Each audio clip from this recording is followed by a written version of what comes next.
Hello and welcome to this episode of the Adoption Fostering Podcast.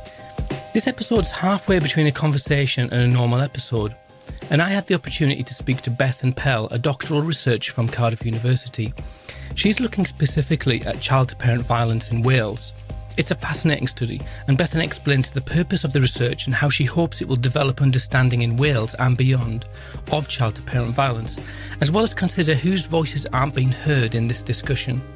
As always, if you've experienced adoption, fostering or special guardianship from any perspective, personal or professional, and would like to share that on the podcast, please get in touch through the Facebook page, the app formerly known as Twitter, or you can email us at aandfpodcast@gmail.com. I'm Bethan Pell, but I go by Beth. And I'm a PhD student in Cardiff University in Wales. Excellent. Now, you got in touch with me, or did I get in touch with you? I can't remember now. I got in touch with you, I think. Right. Yeah. Okay, so we can classify you as the stalker and me Yeah. as the in that. But you, your PhD is on a subject matter that I think is just something that is really pertinent to the sort of the community of our listeners. And so could you sort of, because I'm sure like all PhDs, it's got a very specific title that I don't want to mangle. So could you tell me what the title of your PhD is?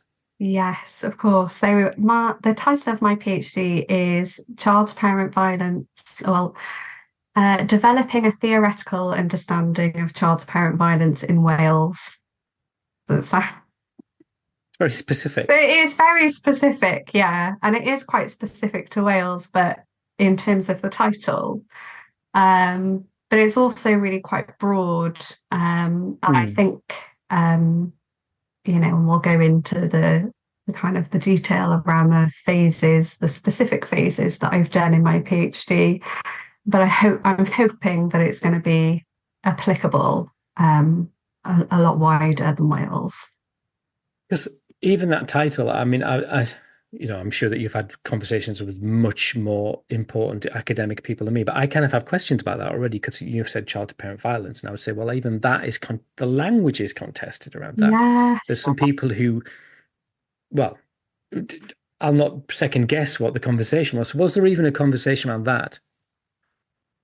Yeah, so absolutely. And I mean, that is actually the main reason why my PhD is looking at developing our theoretical understanding of it, because there is no agreed terminology on even what we call it. So even having to have put to have settled on a certain term like child-to-parent violence has been something that's been quite difficult, actually.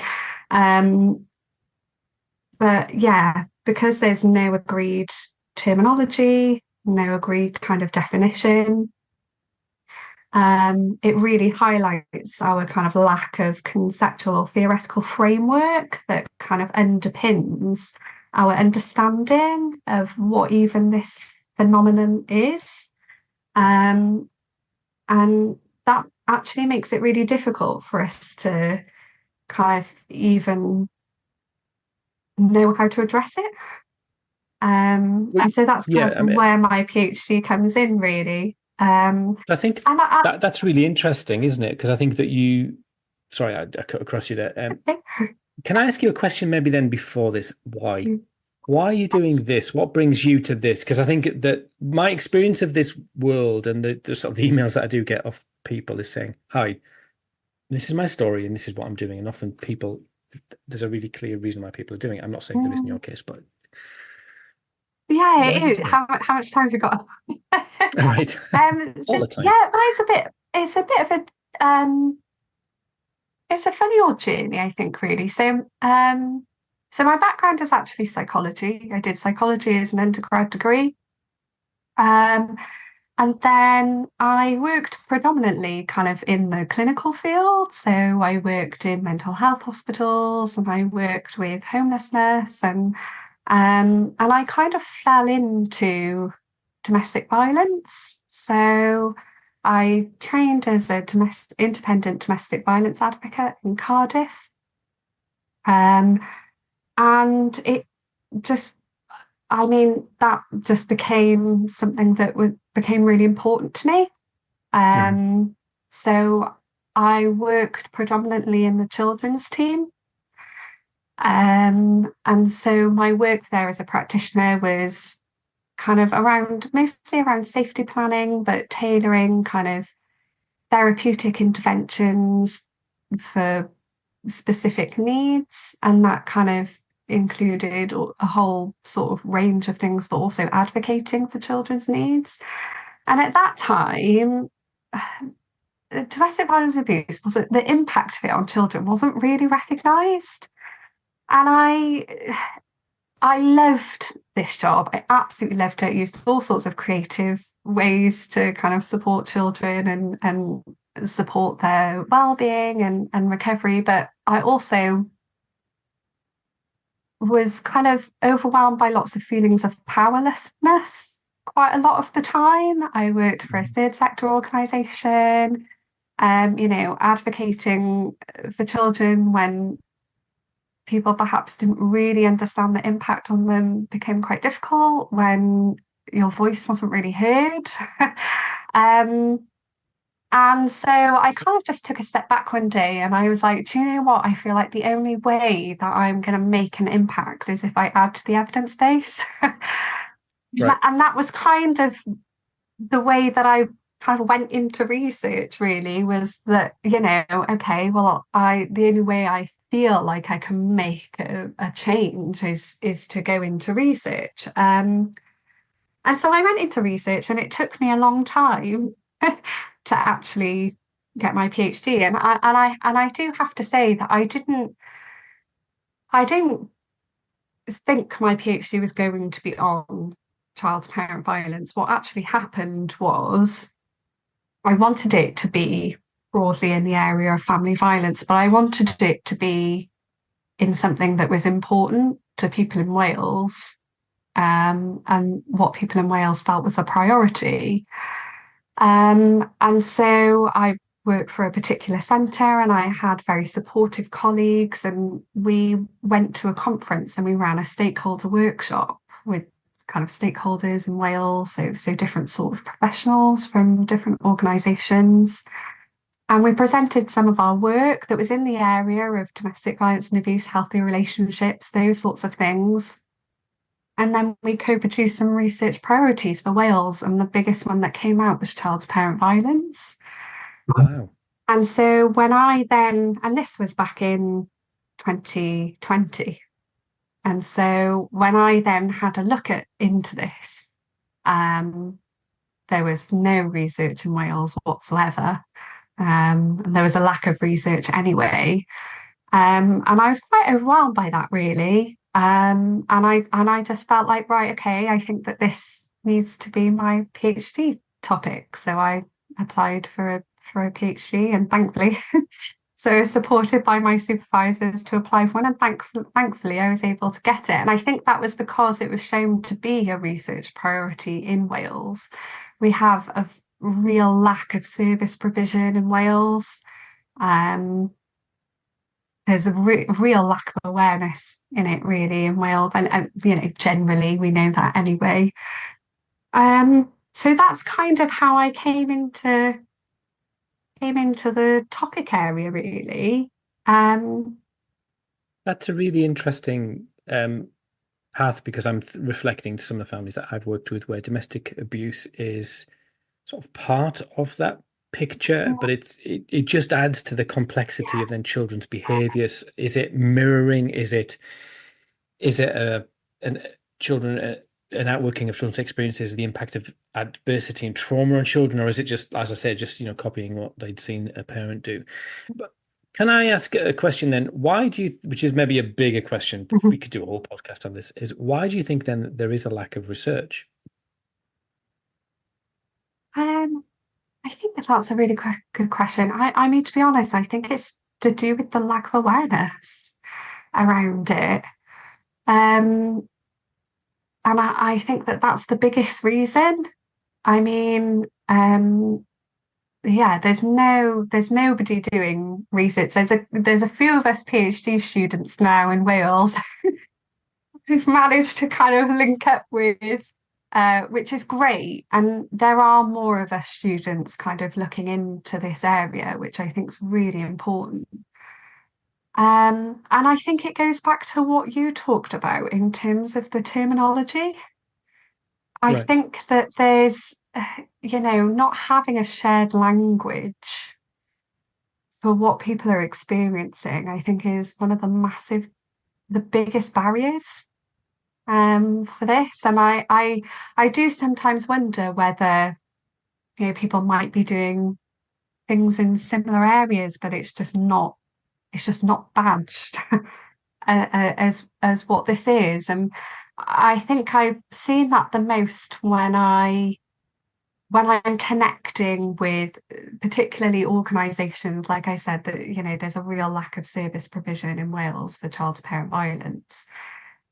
But then there might be organisations that offer help for children who are experiencing a lot of difficulties and might be displaying certain behaviours when they become quite overwhelmed or dysregulated. And that's thought to be very different to what we're talking about. And I think that can sometimes be quite a big barrier. I think it's that kind of shared language around what it is that's happening.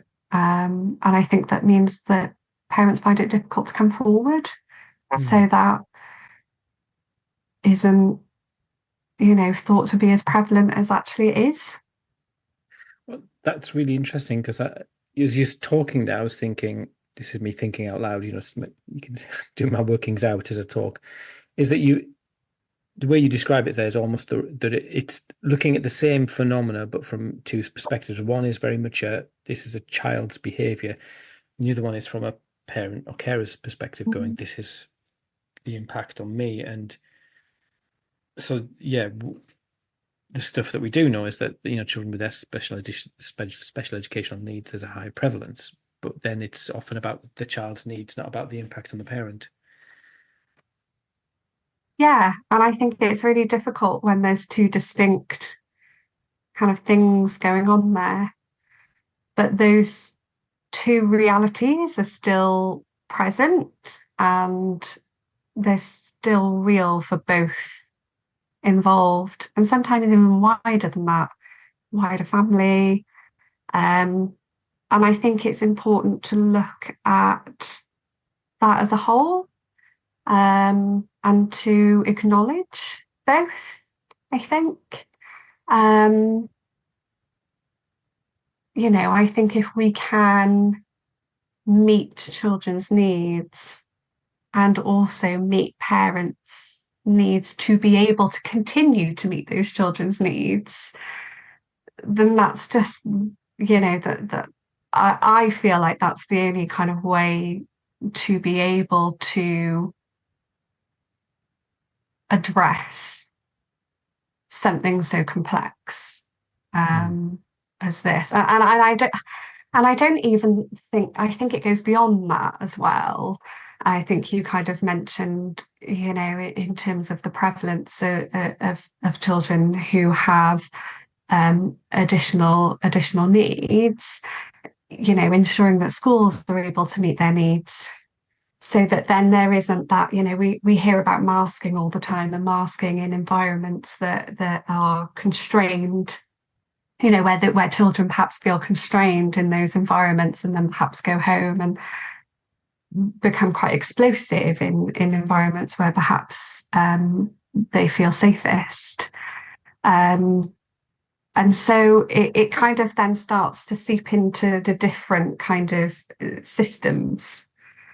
And I think that's important as well. I think that goes back to the awareness that we were talking about. Yeah, I mean, we've not even got onto your PhD yet, which is the nature of the issue, isn't it? Because there's so many strands to this, yes. And getting your arms around it feels like such a huge task. Yes. So in terms of your PhD, which is about understanding what the phenomena is, sort of paraphrasing. So please do correct me if I paraphrase incorrectly. It's a great way to put it in a nutshell. Right. Phew. I was wondering then obviously I don't want to draw you into areas where you can't talk about, because for ethical reasons you can't kind of preempt your findings. You can't kind of give any of that information. But Yeah. how are you then? What does your research look like? Because I'm trying to think. Well, is it not just an academic exercise, going away and thinking about what it's about, what it is, or are you? What does your research actually look like? What are you doing? Yeah, absolutely. So it might be helpful if I kind of give just a teeny brief oversight into the centre that I sit within. So the centre that I sit within in Cardiff University is called the Decipher Centre. And they specialise in developing and evaluating and implementing and adapting complex interventions for public health improvement. And within my centre, they utilise quite specific frameworks which look at developing and evaluating complex interventions. And these frameworks place a lot of emphasis on things like context and interaction and complexity. And kind of the very first kind of crucial step within these frameworks is to develop a theoretical understanding of the problem, because unless you can have that understanding, you can't start to develop or evaluate an intervention that you think might address it in the specific context in which you want to address it as well. So what my PhD is trying to do, it's split up into kind of two quite distinct phases.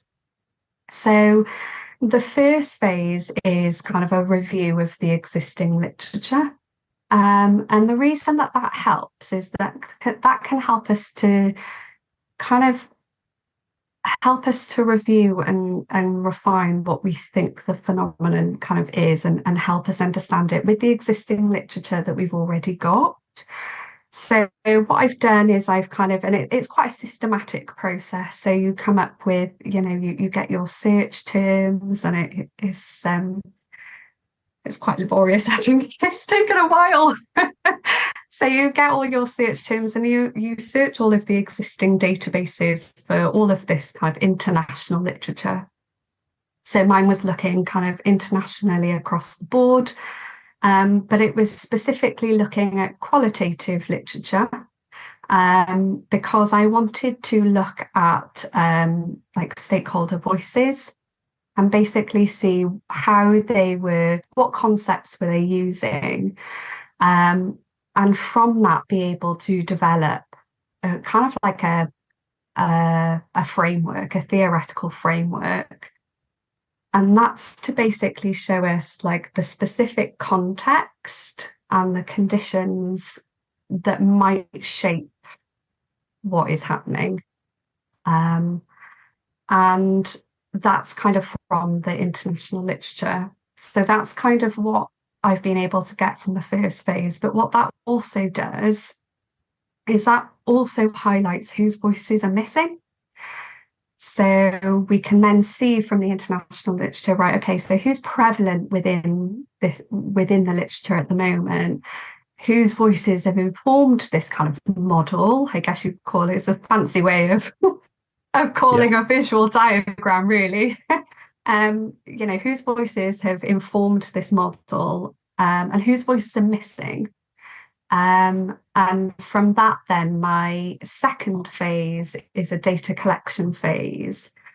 And that's kind of more specific to Wales then. So that's why I kind of said at the beginning, I'm hoping that my results will be more applicable, like more widely, because I'm hoping, this model can be kind of, put out there and continually refined and, changed and adapted and all of those sorts of things.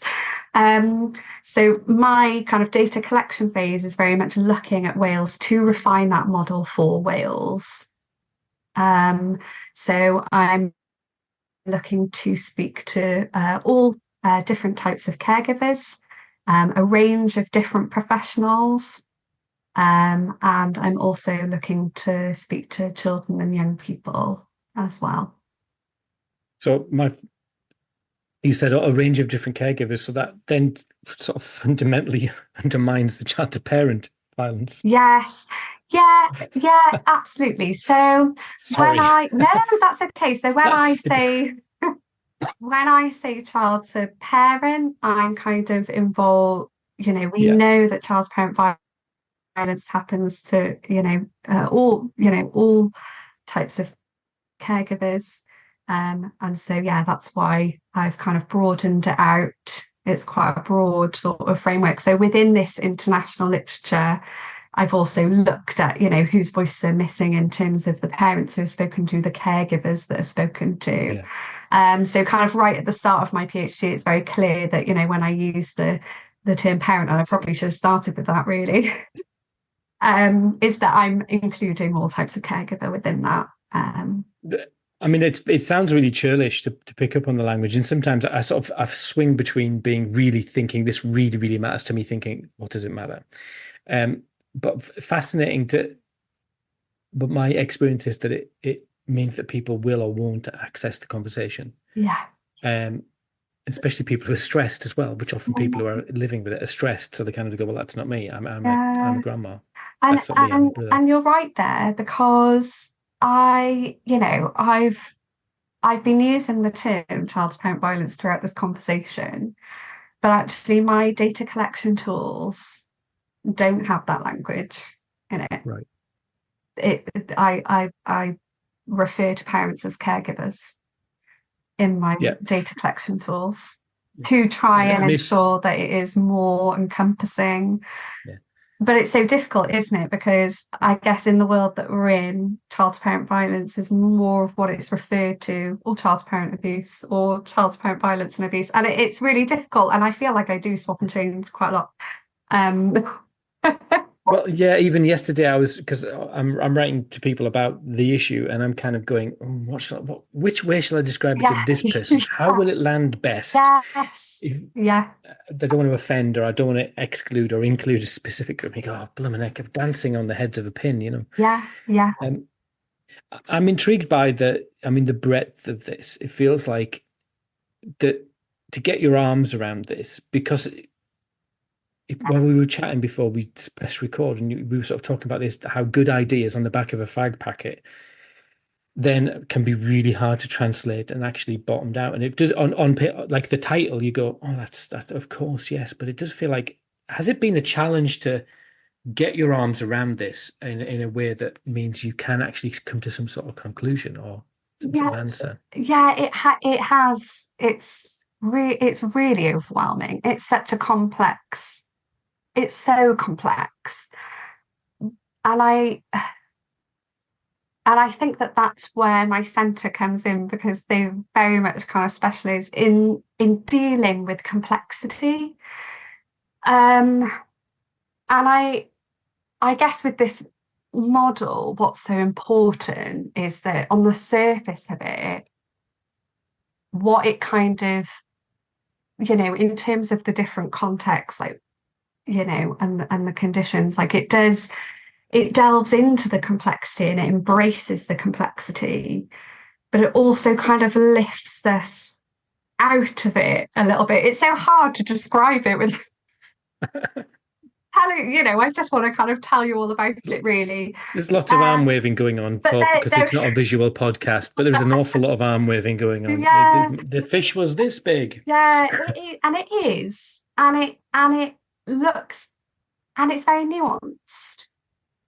And it looks very, very different for different families. But then there's also rules in processes and contexts and conditions, which I don't know whether that makes any sense. And sometimes not sure whether it makes any sense to me.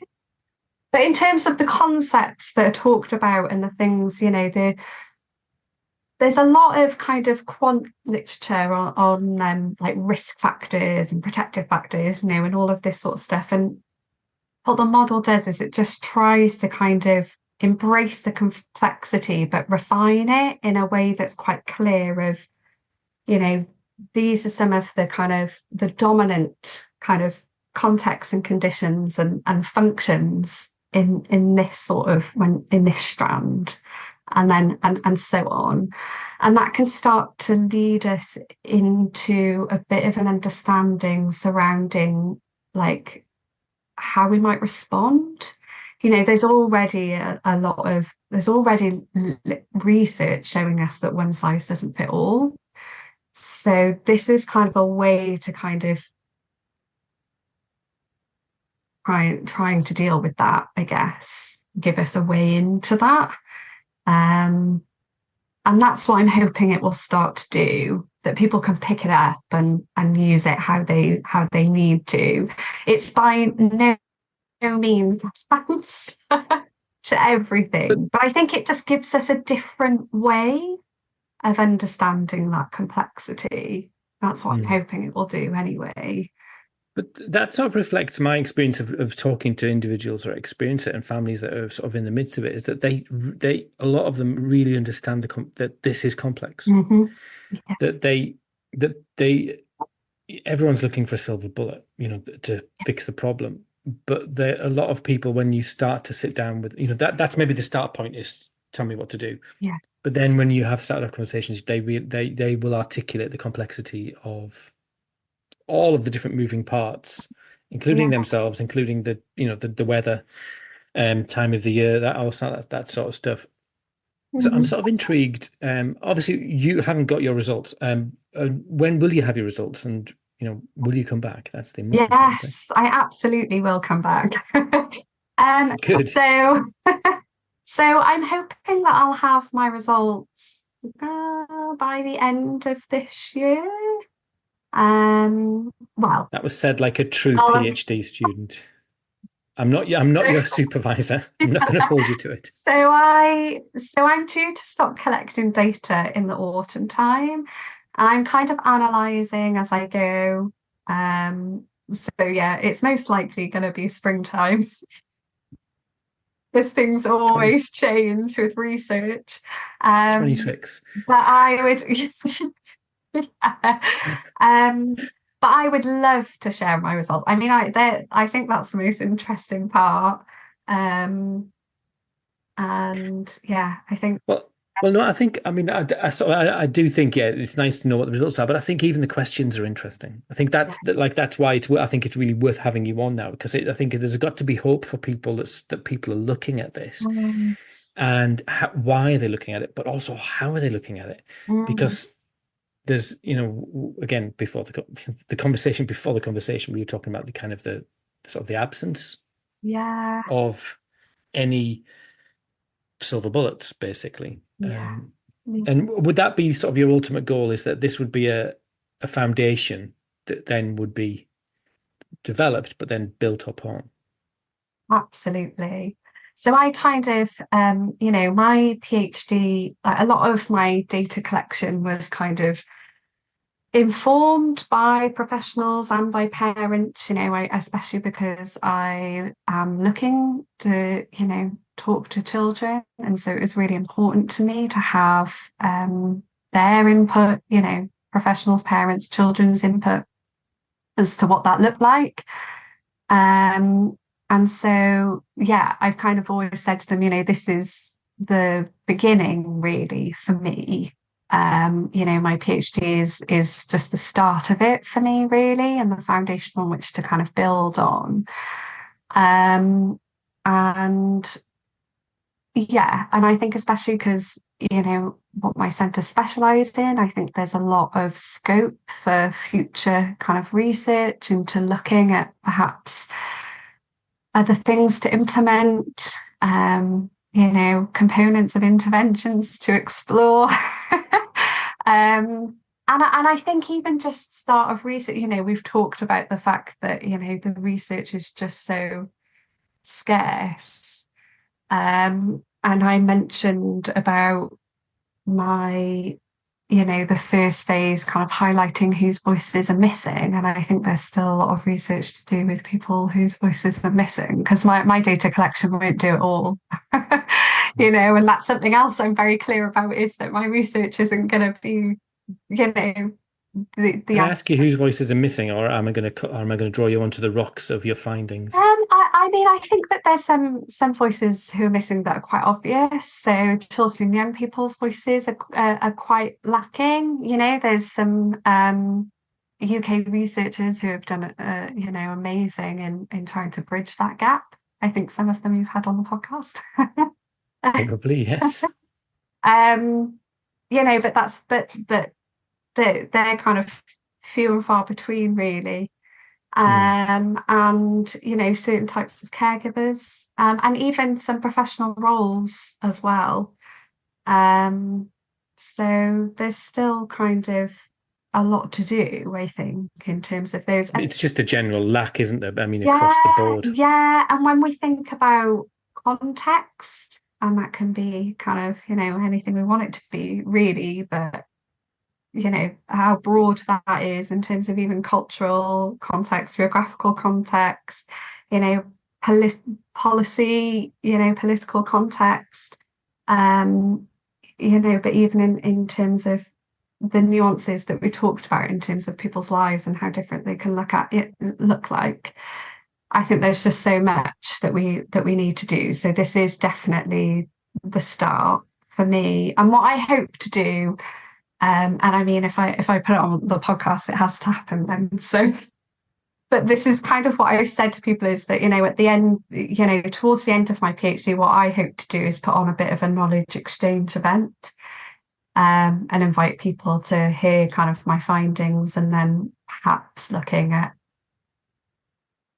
like producing some of the next research priorities that might be just for Wales, in the initial stages. But if it could go broader, I mean, I'm more than happy for it to. But I also don't want to, maybe go too broad. It won't happen. But well, I mean, Bethan, it's been fantastic, and it's really exciting to hear that people are looking at this. I think that as a family. There'll be a lot of families and carers and parents and all kinds of people who will be sort of desperate for effective support, effective solutions. But as you say, until we understand, until we get a genuine, or even if it's just, will we ever get to the bottom of it? Who knows? But if we can even just kind of broadly define it in topics or groups, and we come up with 5 different, then that feels like a really positive step in the right direction in terms of, we know the itch, then we can scratch it. Yeah, absolutely. That's exactly what it is. That might be like the strap line of my PhD. Well, as long as you quote me, I don't mind. That's absolutely fine. So, Bethan, thank you so much for coming on, and we will look forward to hearing from you in the future, as yet to be determined. Yes. Come on and sort of unpick some of the findings really specifically. And if you want to bring any guests with you, that's absolutely fine as well. If you want to bring any of your minions. Oh, thank you so much. Yeah, I can't wait. Excellent. Well, look after yourself, and I shall speak to you soon. Yeah, speak to you soon. Thanks, Al.